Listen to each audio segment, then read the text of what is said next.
உங்கள் தந்திவன் தொலைக்காட்சியில் சின்ன திரையின் சிங்க பெண்கள் மாலை 7 முதல் 8 மணி வரை காணத் தவறாதீர்கள்.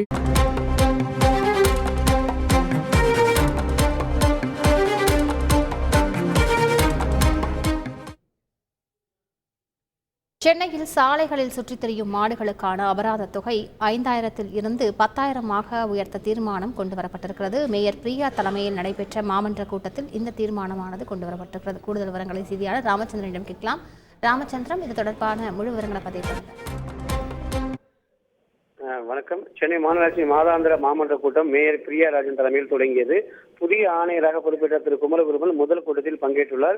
இதில் பல்வேறு தீர்மானங்கள் நிறைவேற்றப்பட உள்ளது. குறிப்பாக சென்னை மாநகராட்சியின் தொழில் வரியினை உயர்த்துவதற்கு தீர்மானம் நிறைவேற்றப்பட உள்ளது. தற்போது தொழில் வரியானது அரை வருடத்திற்கு 30% உயர்த்துவதற்கும் இதனை அங்கீகரிக்க தமிழக அரசுக்கு ஒரு முன்மொழிவினை அனுப்பவும் தீர்மானம் நிறைவேற்றப்பட உள்ளது. அது மட்டுமல்லாமல் சென்னை மாநகராட்சியில் சாலையில் மாடுகள் தெரிவதை கட்டுப்படுத்த அபராத தொகை ரூபாய் 5000 இருந்து 10,000 உயர்த்தி வசூலிக்கவும் தீர்மானம் நிறைவேற்றப்பட உள்ளது. அது மட்டுமல்லாமல் மாமன்ற கூட்டம் தொடங்கியதும் பிஎஸ்பி கட்சியின் மாநில தலைவர் திரு ஆம்ஸ்ட்ராங் மரணத்திற்கு மாநகராட்சி கூட்டத்தில் இரங்கல் தீர்மானம் நிறைவேற்றப்பட்டது. அது மட்டுமல்லாமல் தமிழக அரசு மத்தியில் தாக்கல் செய்யப்பட்டுள்ள பட்ஜெட்டில் தமிழக புறக்கணிப்பை எதிர்ப்பு தெரிவித்து மதிமுக, காங்கிரஸ் உள்ளிட்ட உறுப்பினர்கள் பட்ஜெட் நகலை கிழித்து தங்களது எதிர்ப்பையும் பதிவு செய்தனர். இதனைத் தொடர்ந்து தற்போது மாநகராட்சி மாமன்ற கூட்டம் நடைபெற்று வருகிறது. இதில் ஒட்டுமொத்தமாக கிட்டத்தட்ட 40க்கும் மேற்பட்ட தீர்மானங்கள் நிறைவேற்றப்பட உள்ளது. கூடுதல் விவரங்களுக்கு நன்றி ராமச்சந்திரன்.